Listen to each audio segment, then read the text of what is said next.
Hi, I'm Cherie with WeRecruitSalespeople.com. Thank you so much for clicking on the video. So I just got off the phone with a gentleman who has been in sales, in technology sales for about 22 years. And he and I, as we were talking, he said some things that spurred this video here. I wanted to have a discussion with you about the top 3 questions that a great salesperson will have for your organization. You may say, well, Cherie, I'm the organization that is trying to recruit. Why would I care what the salesperson is going to ask me?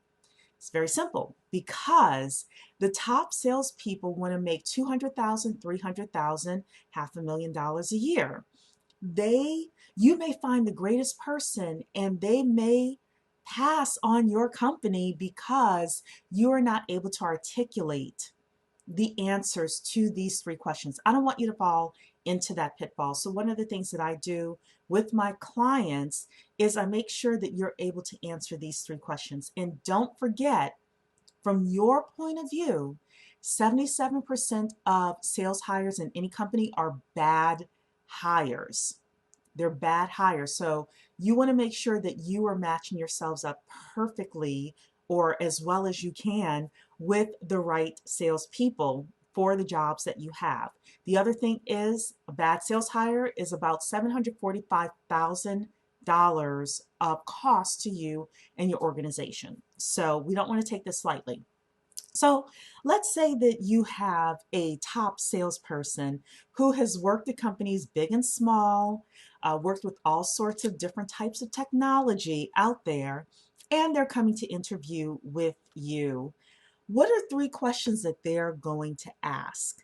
The first is about onboarding. What is the onboarding process that your company has? Now, yes, there are some companies that have the 6-week Oracle style, perfectly outlined onboarding process. Most of the companies that I deal with don't have that, and that's okay. However, a great salesperson is going to say, well, I need certain tools in order to be able to do my job. That's part of the onboarding process as well. They're going to need access to certain engineers or sales engineers or the founder in order to create the sales playbook if they have to create one from scratch. So what kind of time, what kind of attention, what kind of tools are they getting in that first 2 to 4 weeks to properly onboard them for success? That's number one. Number two is the money. You got to show them the money. Now, the person I was just interviewing, he, has a salary request of 150 to 200,000, and he can show his W-2s where, he has hit his commissions and he's making 300,000 a year, and he wants to maintain that level. You're going to need to show the compensation plan and how that compensation plan helps him get to his $300,000 of base salary plus commission.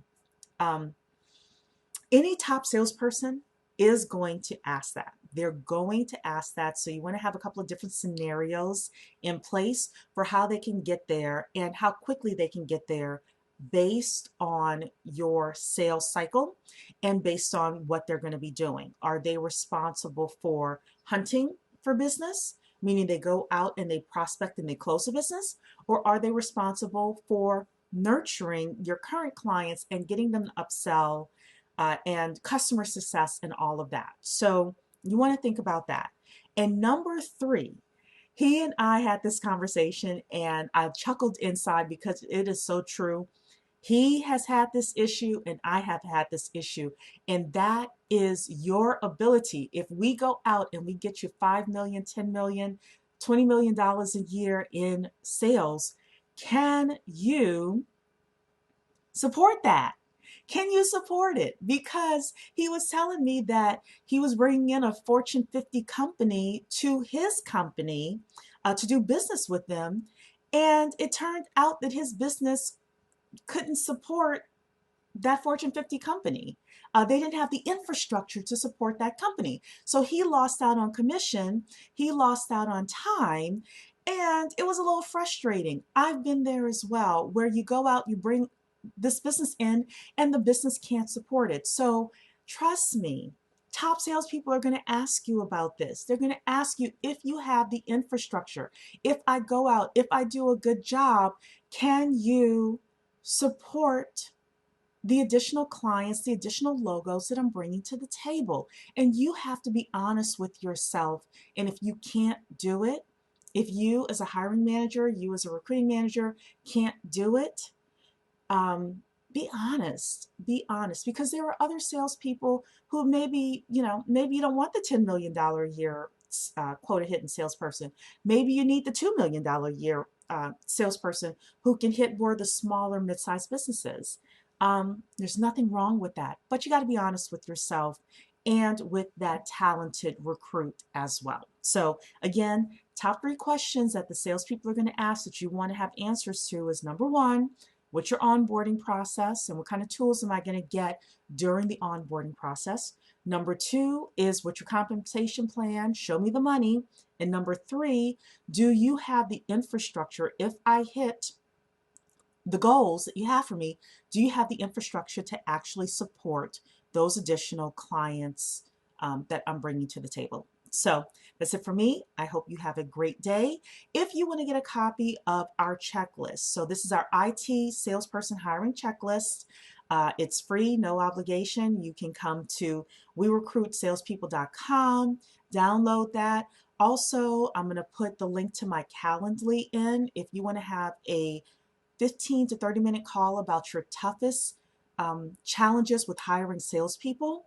And so again, no obligation, just an opportunity for us to chat for 15 to 30 minutes about that and maybe give you some clarity on certain things. I'd welcome that as well. My Calendly will be in the description box. Thank you so much. Have a blessed day.